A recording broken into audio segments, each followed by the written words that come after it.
Welcome back to another episode of Unfiltered Perspectives. I'm Tara. I'm Kimberly. And I'm Leslie. I'm joining the ladies today, but I am traveling, so I will jump in where I can. Thank you. Well, thank you guys for joining us today for a hopefully fun and honest conversation. I think we're going to call today's episode something like The Things My Mama Never Told Me, because we are exposing the surprising and often unexpected changes that come with getting older. Hopefully, we'll be chatting a little bit about everything from those pesky gray hairs to unexpected emotional shifts, new health concerns, et cetera, et cetera. And we are not holding back. Well, I don't know. I might hold back a little. Parents, be warned, there may be some content that may lead your younglings to have further questions. Just saying. Wow. We'll be sharing our own personal, sometimes embarrassing experiences with a healthy dose of humor and probably a lot of vulnerability. We want to keep it lighthearted, but also real, because these changes can be a bit shocking if you're not prepared for them. So grab a cup of coffee, some tea, or whatever your favorite drink is, and settle in for a candid and hopefully entertaining discussion about the things our mamas and papas never told us about aging. This is Unfiltered Perspectives, where real talk leads to real growth, and every perspective is valued. And let me add, while you're grabbing your coffee or your tea, if you're of a certain age group, grab your Depends, because I'm sure that this will be a laughing experience. All right, Tara, let's get into it, ladies. Okay. Kim, why don't you start us out with some questions or what observations? Sure. Well, maybe it will be helpful as we get started to give people some context, a little sense of our ages. So I am 51. This is Tara. I am 52. And this is the senior of the group, Leslie, and I am 55. All right.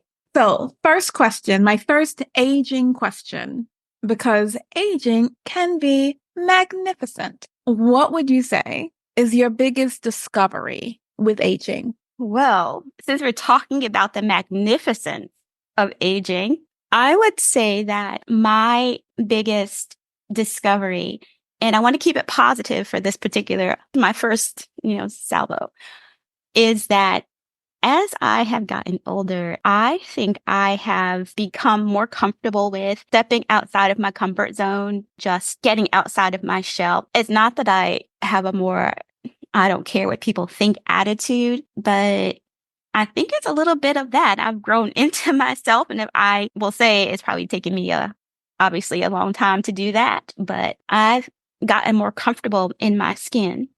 And to me, that's surprising, because I've always been kind of on the introverted, quiet side. And Yeah, that is a part of aging that I am still hoping to slide into. I would love to say that the older I get, the fewer we're trying to keep it clean, the fewer F's I have to give, because that is what I expect. That is really honestly what I expected. I expected that I would hit an age and then just let it all hang out. And I think about older people that I have known. And one of the things that I really admired about some of my elder women was just the frankness, right? That they just said whatever it is. Well, it seemed to me that they just said whatever it is that they felt like saying in whatever way that they felt like saying it. And I just sort of imagine that I would hit some point, which I don't know,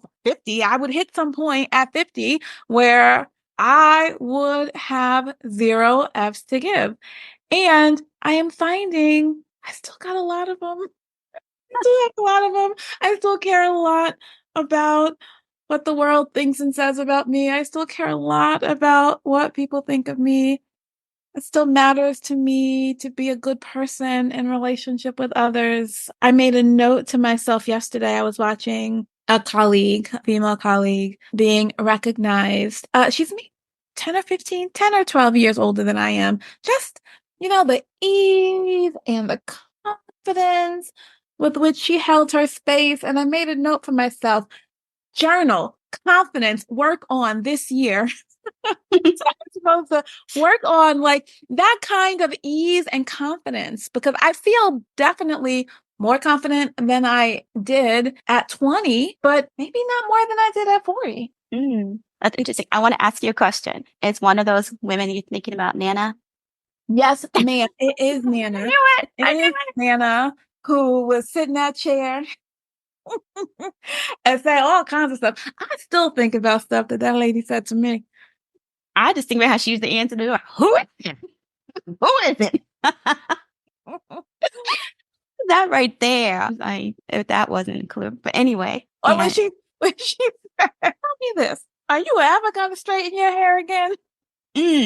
Yeah. Or anyway, so that is what I'm thinking about. Like I expected that I would feel more confident as I age. And I definitely I feel my confidence growing, but I'm not where I want to be in that regard. But what would I say has been a discovery with aging?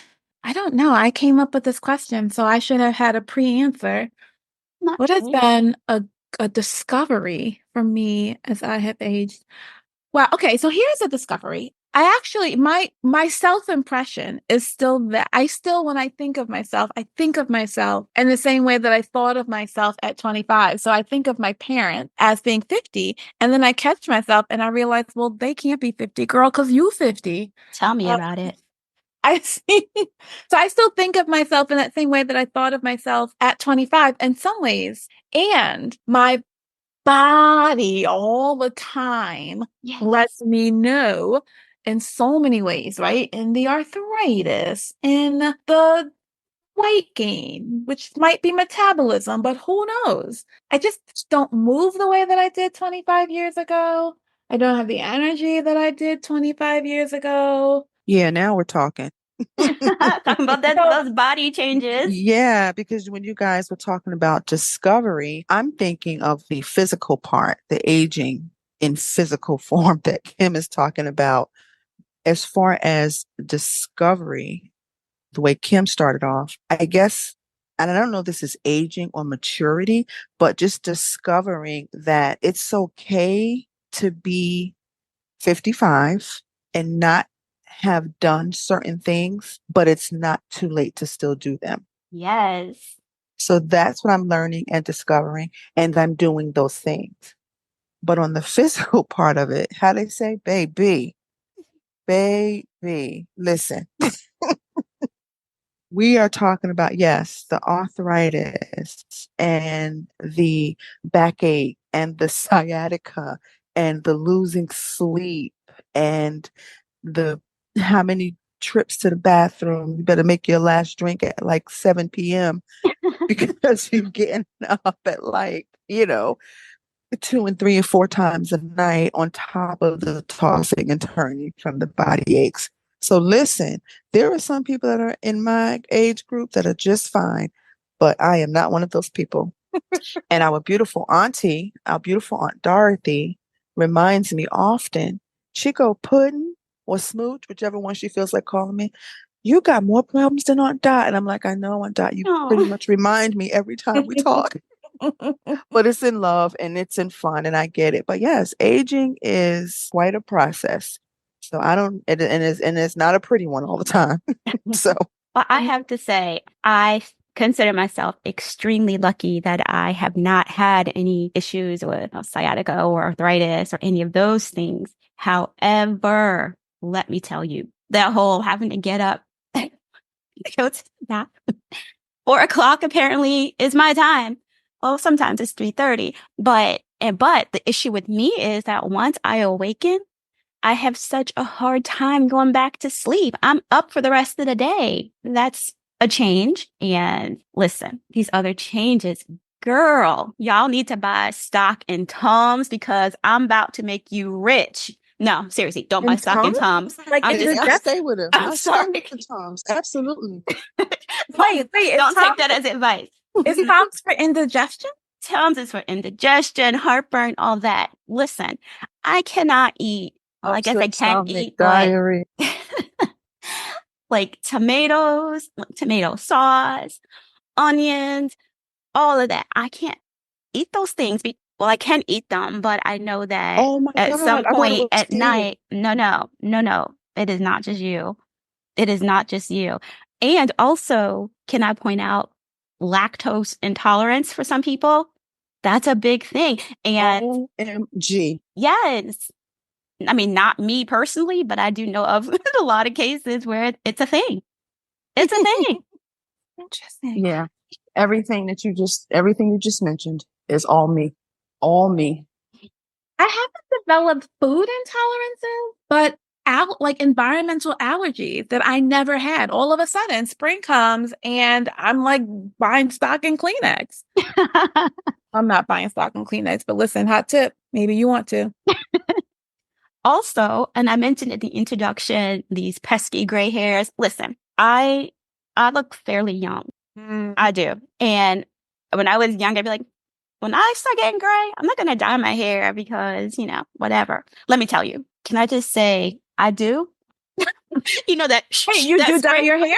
Well, I use like that. Sometimes I use that spray stuff, the root cover thing, just because I look young, and I thought I wouldn't care, but girl, I think I might be a little bit more vain than I thought because I kind of care a little bit now. Because I have to say, I started graying probably 20 years ago, and I am cultivating this salt and this pepper right now. No, I'm not. I'm just not. I'm not ready for it. I like the fact that sometimes I get carded still. Just saying, I do. I didn't think I would when I was younger. It used to annoy me. Like, I don't like if people say I'm like young. I don't like people say I'm sound young.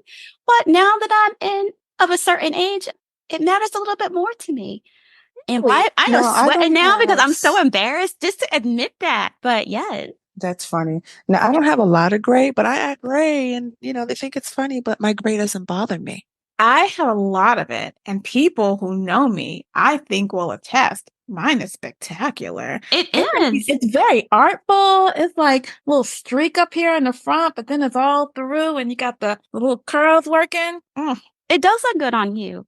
And I'm assuming that once I get over myself a little bit, mine will look good on me. But yeah, in our family or on our mother's side, I think didn't grandpa start going gray fairly early? Like The mommy story said like is like 17, 19. right? Yeah. Yes. So yeah. So But I'm trying to there's think. that. My mom was gray kind of early, right?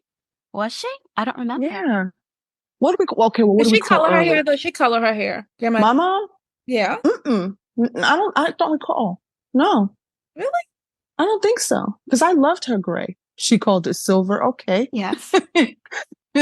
But yeah, what do you consider early? I remember being in my 30s, and I was like sitting down at the computer or something, and my father was like standing above me, and he looked down and he said something like, Oh, wow. Okay, maybe my mom "What is wasn't that that?" early, but So I think I started in my when did I start? I don't know. I ain't even gonna try to guess. Yeah, but it doesn't bother me at all. Like Kim, I love your hair.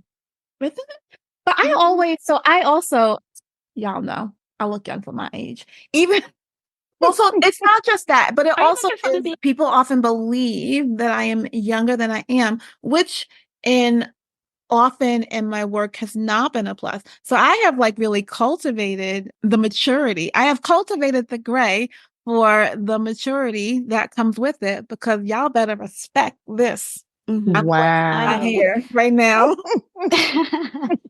That's funny. Oh my. I do want to say that, speaking of embracing these gray hairs with grace, there is a beautiful Bible verse, Proverbs 16:31, while we're talking about this, says, gray hair is a crown of glory. It is gained in a righteous life. So I'm just throwing it out there. Amen.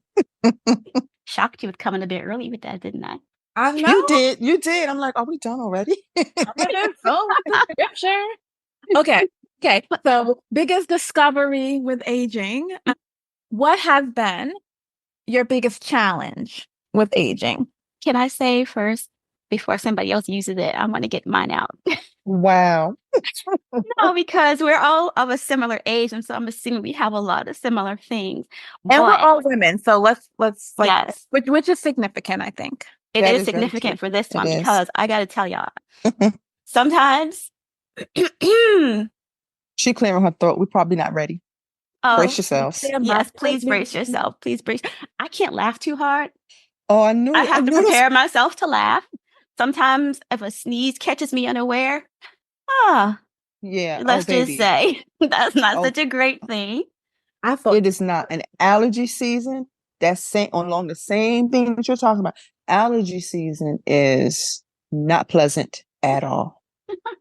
At all. And so, mommy, why didn't you warn me about this? but the thing is, I feel as if this is a thing that I have been prepared for, right? You know those questions, those commercials about the pens and the laughter, and you can't laugh too hard. That's the thing that does not surprise me about aging. It surprises Or me that because surprises that's for other people. That's not for me. Yeah, yeah, yeah. That I thought would come. I thought that came later, Exactly. I like mean, some years later. I thought I had some time for that, but no. Mm-mm. Well, so let me tell you my Here we biggest are. challenge, which again, I know it's a thing. I knew it would be a thing for reasons. I think mine came a little early, but menopause ain't no mm, joke. And these hot flashes, so it's not like it doesn't feel like the tragedy that I grew up thinking it would be, the way that people talked about it. It's more just, I mean, this could be a discovery. It's more the surprise and the inconvenience of it. So I can be standing in front of people and all of a sudden I'm just on fire and I'm sweating and I'm thinking to myself, can they see that I'm sweating? Should I say something? Is it better if I ignore it? and like I did ask somebody, oh yeah, they can tell. They see it, but well, nobody ever says, what's wrong with you? they said I know what's wrong with her. Okay. I'm trying to think how far back I was out to breakfast, maybe with Aunt Harriet and a friend of hers, and had my first hot flash. Didn't know what the heck was happening. I was coming out of that sweater so fast. But even in that moment, I don't think I knew. But of course, as it continued to happen, I'm like, oh, this is what this is. This is what this is, like out of nowhere. And so, are you going through the fan on, fan off, air on, air off through the night, foot out the bed, pajamas on, pajamas off? Like, What? it's a whole situation. Yeah. Oh, Listen, you're not there? my fingers are crossed that I mean, I'm not there yet, and my fingers are crossed because maybe I'll get through that or through that phase without any of that happening. I have Oh all my like gosh. since time immemorial, I always sleep with one foot out. John calls it my probe foot because but that has always been the case. So I'm Yeah, hoping it that I don't have to is. suffer through that. So just all together with everything that I mentioned with the achy joints and the muscles and the sciatica and the 10 trips to the bathroom and then you're hot and then you're sweating and then you're freezing. Oh, honey, Because Mm, here's the thing. buckle up. You're sweating, so you're hot, and then you're sweating. But then Hmm. you start to cool off, and now you're damp. And so, so now you're damp and cold. And you do a whole pajama change in the middle of the night. oh my God. I don't do that. I don't have enough time. Don't nobody have no time for that. Well, or you just, well, never mind. Never I mind. will say though, so I don't know. I have not given in to the whole like the little portable fan that I see people having. Though again, if you have succumbed, I shouldn't even call it succumbed. If you have chosen to carry around your fan accessory, more power to you. I though have become a handkerchief lady. With Oh, so distinguished. I know, right? I do feel very distinguished. I keep a handkerchief in my desk drawer right here. I keep a handkerchief in my bag. Girl, you better just invest in some wet ones. I have handkerchiefs to match my outfits. Yes, ma'am. And last week or 2 weeks ago, when we had that heat wave and everybody was suffering and didn't know what to do, I'm just thinking, oh, welcome to the party. So this is what it's been for me all year. Oh my Well, goodness. I guess your handkerchief is equivalent to my portable fan/heater that sits on my nightstand. Now, in Virginia, I was cold all the time, all the time. I People in the house hated me because even in the summer, I'd have the heat on. So it wasn't fair to them. So I'm like, okay, well, let me just get the personal heater from my bedroom. And I remember Anita saying one time I was burning down her she shed, but whatever. But now here I am in Florida and I use a heater. Who uses a heater in Florida? This girl right here. Wow. And like I said, I have the fan on. Then I click that button and now the heat's on. And now the ceiling fan is on. And then the air is on. And then the vent is closed. It's a whole situation. It's a whole situation. Yeah. It's not fun. Mm-mm. I see nothing glorious about this aging process. I'm sorry. I know we were trying to keep it positive, but I got nothing. No, there's a lot about this that's not positive. Let's let me say. Well, apparently, can I just tell you though, they're calling them hot flushes now. Hot Okay. flushes instead of flashes is the new medical terminology. Why? Because you. I don't know. I think part of it is a move to have them be taken more seriously. I mean, I take mine pretty seriously. I got a name for it. I got a name for it. Yeah. You know what? It's not fun. Yeah, I can imagine. Well, I hope I only have to imagine it. Hope I don't go through it. I can imagine. That must be so hard for you. And she falls right in between of us. Her age bracket is like right in between the two of us, Kim. So I don't know how it just skipped her. Yeah, I'll keep on saying it. Skip me. So, when we were talking about the food, I forgot to mention the spicy foods. I mentioned the tomatoes and the onions and all that, but spicy foods. And that's a shame because I love my spicy food. But yeah, they don't love me. Also, when I was a teenager, I really didn't have acne, but now I get pimples and stuff now that I didn't used to get before. Is that anybody else? I was super bothered by my acne as a teenager. In retrospect, I think it probably wasn't as bad as I thought. There's so many things that bothered me as a teenager that now I look back and think, well, that was a waste of time worrying about that. Waste of time and energy, girl. So we're talking about acne? No, I didn't have that problem. Well then, yes, that's just me. Well, you know what though? Not that the world needed to know that. I have severe back acne, actually. Yeah, shut up. Yeah, I do. I've had it for as long as I can remember. No, she is not doubled up laughing. That's why. Let's see how you laugh when that menopause hits your butt. No. Speaking, okay, can we just talk about that seriously for a second? So, and I told y'all I'm gonna be exposing myself a little bit here. It might be weird, but I honestly have been so looking forward to that stage. I've been looking forward to that stage because I have been in this other stage since I think I was 10 years old. And I'm just so over it. I'm so over it. Honestly, it's not been an easy process for me. It's not been an easy process for me. Mm-hmm. And so when I thought, because there are all these symptoms, I guess, or rules for when you know that you're in that stage, like, you miss your cycle like for 12 months. And can I just say, and for you ladies out there who are not quite there yet, I got happy when I go like a month, 2 months, 3 months, 4 months, like, yes, it's happening. And then, oh no, have to start that count over again. You start getting happy, thinking, yes. Liberation. And then here comes Flo knocking on that door. Don't nobody want to see you? Tell me about it. So I have another verse for you guys. It is Psalm 92, verse 14. And it's kind of an encouraging verse where it tells us that they still bear fruit in old age. They are ever full of sap and green. And I think that reminds us that even as we age, we continue to live, vibrant and productive lives. However, when I first read that verse, I thought of men and how, and this is where we might get into like moms, dads, children may have questions, but men can produce sperm throughout their lives. Up until old age, they can father children. Whereas women, we are born with a finite amount of eggs. I think it's in the realm of 1 to 2 million, I think.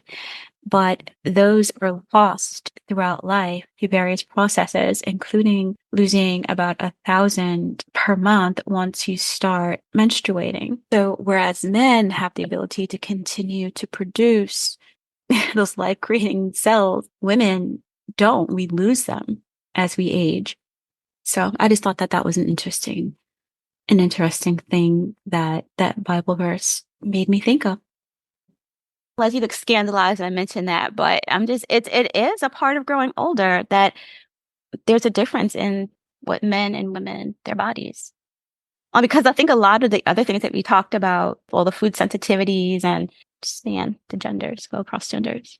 I mean, I feel like we went pretty deep into menopause, but you reminded me that 30 is the new 50. No, 50 What? is the new 30. What? Because you know what else happens with menopause? Brain fog. The brain fog, the picking up your remote and trying to talk on it and using your phone to change the channel. But anyway, ladies, again, I'm traveling, so this is where I have to say goodbye. You guys continue this discussion. Well, So, enjoy. bye-bye, ladies. Bye. Bye-bye. Wow, Kim, she left us here to continue embarrassing ourselves, or she got off the hook. Well, she left before the best question of all would have been, dig deep, the biggest gift of aging for you. In addition to coming, I think, to really becoming more comfortable in my skin with who I am, I have found that as I have gotten older, I have had much more of a desire to foster, to live in a closeness with my family than I did before, meaning not like my husband and my son, but extended family. I've become much more interested in that. And also, I have to say, in developing my relationship with God. And I don't know, maybe that is all part of growing older and thinking more about mortality.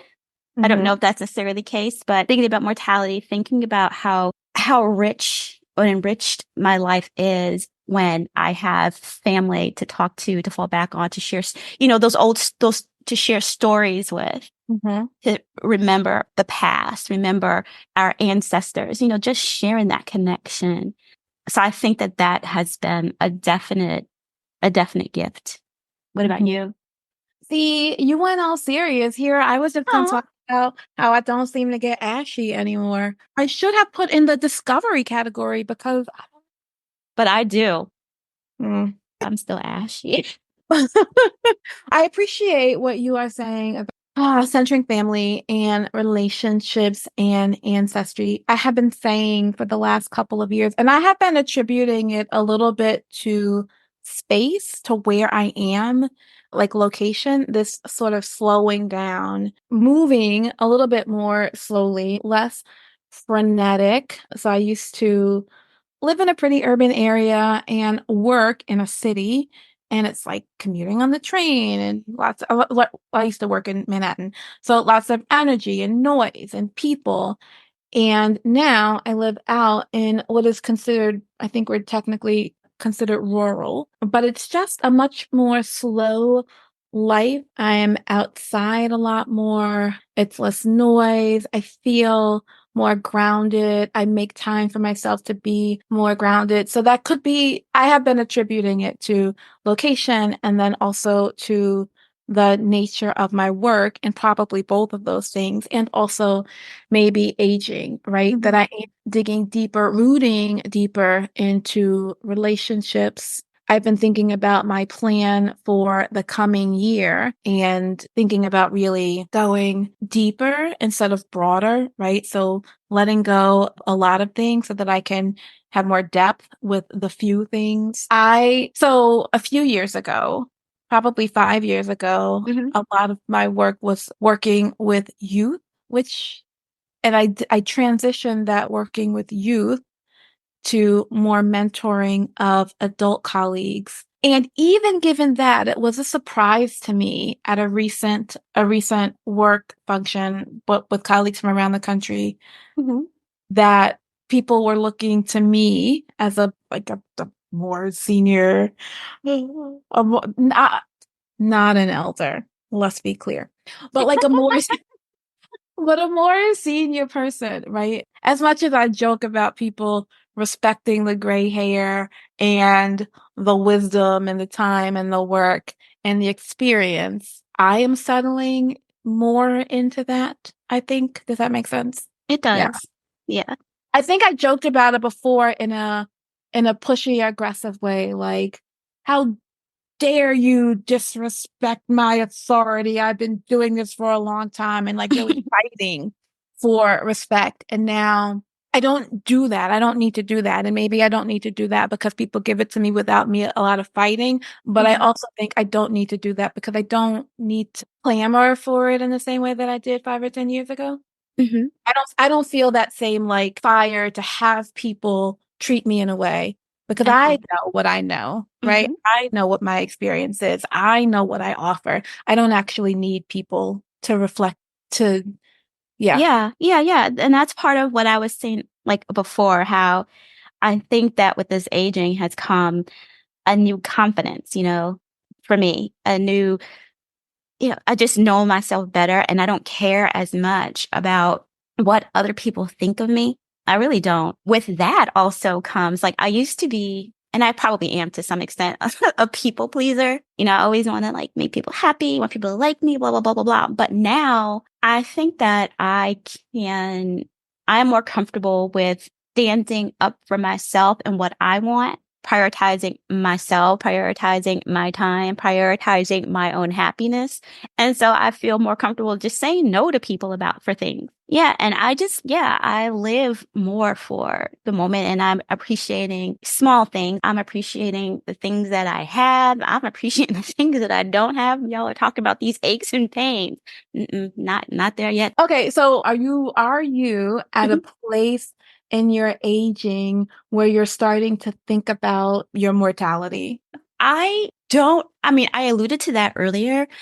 I don't think that I'm necessarily thinking about my own mortality, except insofar as I want my relationship to be right with God so that when something does happen, not if, because we're all going, but when something happens, I know that I am going to be going where I want to go. In that sense, I want to make sure that I'm living my life in the right way. But as far as health aspects or things like that. Not really. I worry more about, mommy and daddy and stuff like that because, we're getting older and so are they. I still think of them as pretty, pretty vibrant, We have been vital, very blessed in this regard. active. Yeah, we've been very blessed and they have been very blessed. And so, but nobody lives forever. And so that is where my thoughts lie. When I think about, and it's not something I think about a lot unless mommy's like, oh, how she does sometimes. Um, but to me, even them, I still think of them as, being, I guess, the age that we are now or younger. That's how I think of them. So I recognize that I'm 52, but honestly, I don't feel 52. I don't. I feel the same as I did 20, 30 years ago. Mhm. I I do. think I'm still fairly active, like, exercise and, doing all that stuff. Oh, well, when I want to, but I don't think of myself as having slowed down at all. So yeah. Mm. I don't think about mortality, but I do think about retirement. I do wonder sometimes about my own old age and how will I be cared for and will I know when it's time to stop? Will I stop on my own before people have to give me a talking to. Give you a talking to what? Well, stop what? You mean Well, like because working, I see driving, what? all of that, right? I mean, I think of situations where time for somebody to stop driving and they really resisted, or I think of, I'm thinking like big world events, but also like small in like my small world of work and colleagues. I witness people who I would like to quit work under my own steam Mhm. before I would like to be in control of how that winds down, right? I would like to make wise decisions. Do like leave before you have to go? I would like to leave before I have to go. Yeah. Is that like artfully said? I used to joke 10 years ago when I started this work. I used to joke that I'm never going to retire. I'm going to be 90 years old and they're going to have to, sit me down in front of the pulpit and I'm probably going to be senile, but nobody's going to have the heart to tell me and they're just going to let me do my thing and they're going to take turns figuring out who's going to care for me, which was a joke. And now, 10 years later, I think, oh, I can see how that is a really uncomfortable position to Mhm. put people in. It is Yeah. less funny to me, right? I would like to age gracefully in all of the ways, physically, like mentally, professionally. I still have a lot of aging to do, and I would like to continue to do that in a way that's graceful and wise and responsible. So do I. Any other tidbits, tips, things that shocked you physically or emotionally, psychologically? Well, I feel as if this is possibly a whole new topic to delve into. So I have said before, I will say again, I could not have imagined when I was 25 or 15 that this is what my life would be like at 50. And occasionally I will wonder about, forks in the road and wonder if I had done this instead of that, if I had stayed here instead of shifting, I wonder Mhm. sometimes what would this life be like if I had made a different decision at these different points. But I also don't think that I have regrets about those decisions. It's not regret, it's just wonder. Mhm. And I think I probably do that. Do I do that more and more as I get older? Probably. There's more to wonder about the older I get. But at least at this point, I still feel pretty certain that it is more wonder than Mhm. regret. Yeah, I mean, I that could be a whole different topic, but I still think it goes towards aging because you're looking back on what your life has been and how it's placed you where you are today and where it will lead to in the future. And much like mortality, when you think about the end of life, you're thinking back about, the lifespan. So yeah, it's part of aging, of course. Still, though, Mhm. far as I know and hope, a lot more of that to do. Exactly. I'm trying to think if we've covered a lot. I mean, we have covered a lot. I'm sure we have not covered everything. So this is real and real fun. Oh, you know what? I did want to talk about a little bit vision and hearing. I mean, I have not had any problems with my hearing, but vision wise, I at only early 50s, I've had to have like cataract surgery. And usually that happens much later, I think, in life. But yeah, that was surprising to me. Girl, you had me shook. So these new glasses, I just got my eyes examined a couple months ago because the double cataract surgery, I was like, I'm not putting this up. I am happy to report that my eyes are fine, but I sure did tell him, like my sister's only a year older than me and she had cataract surgery on both eyes. I sure did. So I made him make sure he knew he was looking. But no, my eyes are great. And my eyes are fine, but I did make a point of not skipping my eye exam this year. What I also have on my to-do list is get hearing checked. That's a good thing. Yeah, just thinking about all of the different tests or prevent I guess we call them preventative Maintenance. maintenance or evaluations is important to remember to do as you get older. Your eyes, your ears, Get that mammograms, colonoscopy colonoscopy. once you hit 50 or early if you're at risk. Luckily, I've had So all those things done and I'm can I repeat fine. it? I think I talked over you, but I want to repeat again. Mammograms, I think some orgs will say 50. I want to recommend if you are a Black woman, you might want to think about 40. Black women tend to be diagnosed later for whatever reason. Cancer, breast cancer specifically, in Black women tends to be more virulent. And we also tend to develop it earlier. So I want to recommend, definitely don't skip your mammogram. And if you're a Black woman, don't wait until you're 50. Also, other reproductive exams as well. The gynecological exams. Men also should be looking into prostate health as well. Yes. What else should we be getting checked? You should be getting yourself checked have your skin checked. Also, I think it's important to know, if you can, your family's health history. Is very important. A lot of times families like to keep certain things hidden or think that they shouldn't discuss it with your kids as they get older or as they're growing up, or they want to, privacy is a big deal, but your children should know what your family's health history is. You don't know how many times I've had to fill out forms at the doctor's office and they're asking me about very specific things. And I say, I don't know. We never talked about it, but that doesn't mean it wasn't there. And because this actually is a big topic and I see we're coming up against time, this is our topic for next time. Well, that brings us to the end of today's episode.